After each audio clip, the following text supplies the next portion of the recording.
देखें इस तरह जो जूसर ब्लेंडर के जग होते हैं, देखा उनका अक्सर ये जो नीचे फूल लगा हुआ होता है, जिसको गरारी भी बोलते हैं, फूल भी बोलते हैं, तो ये कट जाता है और बाज़ औक़ात इसमें लीकेज भी यहाँ पे हो जाती है।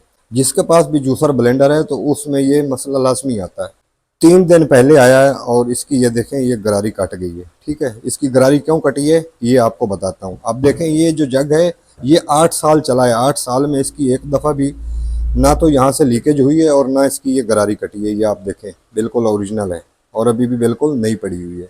और ये अभी 2 दिन पहले आया है, आपको कंडीशन से भी लग रहा होगा। ये 2 दिन पहले आया है और इसकी जो ये गरारी है ये देखें ये कट गई है। एक दफ़ा इसके अंदर मिल्क शेक बनाया है आम का और ये वहीं पे झड़ गई है, कट गई है। तो मैं इसकी पहचान बताऊंगा कि इसमें ज़्यादा अरसा चलने वाली, ना ख़राब होने वाली फूल गरारी कौन सी है और जल्दी ख़राब होने वाली फूल गरारी कौन सी है, इसकी पहचान क्या है। तो आपने गौर से सुनना है, मैं आपको समझाने के लिए बताऊंगा। ये 2 जग हैं, मैंने जैसे पहले बताया कि ये देखें ये मेरे पास ये 8 साल पुराना जग है, 8 साल से यूज़ हो रहा है और इस जग का यूज़ भी बहुत है। और ये एक दफ़ा भी ना तो इसकी लीकेज हुई है और ना ही इसकी ये जो फूल गरारी है ये ख़राब हुई है।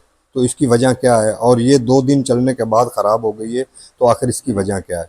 देखें जब आप ये जग परचेज़ करते हैं या इसकी नीचे वाली ये कटोरी परचेज़ करते हैं तो आपने एक चीज़ का ध्यान रखना है, इस चीज़ को आपने चेक कर लेना है। जो चीज़ मैं बता रहा हूँ वो ये है कि देखें अक्सर ऐसा होता है कि दुकानदार आपको इस चीज़ पे कंफ्यूज करते हैं कि ये हार्ड है, ये बहुत अच्छी है, ये देखें इसके अंदर लचक भी नहीं है, और ये देखें ये नरम प्लास्टिक है तो ये 2 नंबर है। तो असल में मामला ऐसा नहीं है। मामला ये है कि जो हार्ड होती है ना वो 1 नंबर नहीं होती, वो ही 2 नंबर है। जिसका ये फूल जो है ना हार्ड है वो बहुत जल्दी ख़राब हो जाएगी, और जो फूल जिसके अंदर लचक है वो आपका फूल जल्दी ख़राब नहीं होगा। वो क्यों ख़राब नहीं होगा मैं बताता हूँ आपको। देखें ये जो होती है ना जिसके अंदर लचक होती है तो उसके अंदर सिलिकॉन मिक्स होता है, प्लास्टिक के अंदर सिलिकॉन भी मिक्स होता है, उसके अंदर ताकत होती है, लचक होती है, वो जल्दी से ख़राब नहीं होता। क्योंकि जब इसकी मोटर नीचे चलती है तो ये हल्का फुल्का जो है इसका डिसबैलेंस भी होता है ना, तो ये एडजस्ट कर लेती है, ये इसका ख़राब नहीं होता, ये गरारी कटती नहीं है, इसके दांते ख़राब नहीं होते। और जो बिल्कुल स्टिल होती है, हार्ड होती है, तो उसके ये दांते जो है जब आप मोटर चलाते हैं तो फ़ौरन कट जाते हैं। वो क्यों कट जाते हैं, इस वजह से कट जाते हैं कि देखें इसके दांते और नीचे वाले फूल के दांते अगर आपके 19-20 मैच नहीं भी हुए, फिक्स नहीं हुए, तो जो नरम वाली होगी वो फिर भी फिक्स हो जाएगा जब चलेगी, और जो ये हार्ड वाली होगी आपका फिक्स नहीं होगा, ये जल्दी ख़त्म हो जाएगी, झड़ जाएगी। ये ऐसा लगता है कि जैसे कचरे वाले प्लास्टिक से बनी हुई होती है, और ये जो है ये ओरिजिनल प्लास्टिक से बनी हुई होती है। और दूसरा मैं आपको तरीका एक और भी बताता हूँ कि इसकी और क्या पहचान है, आपको आसान लफ्ज़ों में समझाने के लिए। देखें ये मेरे पास प्लास्टिक है, ठीक है, ये यही मटेरियल है, जो ये गरारी है ये यही मटेरियल है। इसको आप देखेंगे, मैं इसको हिलाऊंगा तो इसके अंदर बिल्कुल भी लचक नहीं है, ये हार्ड प्लास्टिक है। ये मैं इसको मूव करना चाह रहा हूँ तो ये हार्ड प्लास्टिक है, ये बिल्कुल स्टिल है। अगर इस तरह की होगी तो वो आपकी बहुत जल्दी ख़राब हो जाएगी ये गरारी। और वो प्लास्टिक जिसके अंदर यहाँ से ऐसे लचक होगी, नरम होगा, तो वो गरारी आपकी ज़्यादा अरसा चलेगी। अब ये देखें ना, मैं आपको दिखाऊं, थोड़ा कोशिश करूं। ये जो इसका प्लास्टिक है ये बिल्कुल हार्ड प्लास्टिक है, इसको मैं अगर जो मर्जी ये करूं ये बिल्कुल स्टिल पत्थर की तरह है, लोहे की तरह ये हार्ड प्लास्टिक है, इसके अंदर बिल्कुल भी लचक नहीं है, ये इसी वजह से ख़राब हुई है।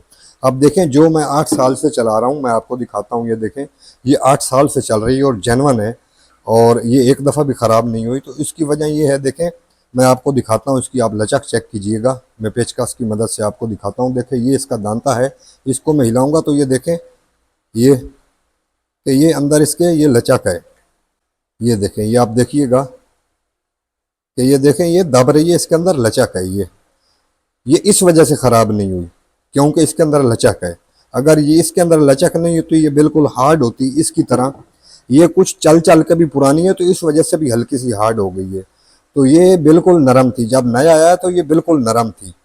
और ये अक्सर इसका कलर चेंज होता है, ये वाइट कलर में भी आती है और ये इस ब्लैक कलर में भी आती है। तो कोई सी भी हो, चाहे वाइट हो चाहे ब्लैक हो, तो आपने ये चेक कर लेनी है जब आपने ये इसकी बेस परचेज़ करनी है, जग परचेज़ करना है, या आपने ये भी चेंज करवानी है, तो आपने उससे ये इसरार करना है, इसको मटेरियल ये चेक कर लेना है कि ये इसके अंदर लचक है या नहीं है। कलर भले वो वाइट हो या ब्लैक हो, तो आपने ये चीज़ चेक करनी है कि जिसके अंदर लचक हो।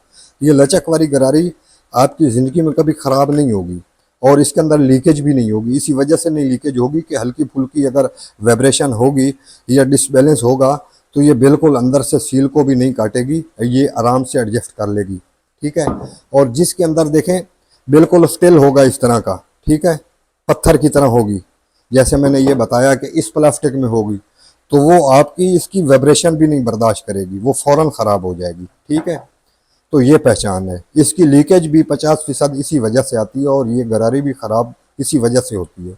तो आपने इस चीज़ का ख्याल रखना है कि जब भी आप इसकी ये नीचे वाली बेस से मुराद ये कि ये यहाँ से खुल जाती है, ये देखें, ये आपका अगर जग सही है, आपने ये चेंज करवानी है, तो ये जब चेंज करनी है तो आपने इसकी ये चीज़ चेक कर लेनी है, जो चीज़ आपको मैंने बताई है, कि ताकि नेक्स्ट टाइम ये आपका फूल ख़राब ना हो और आपकी लीकेज ना हो जग की।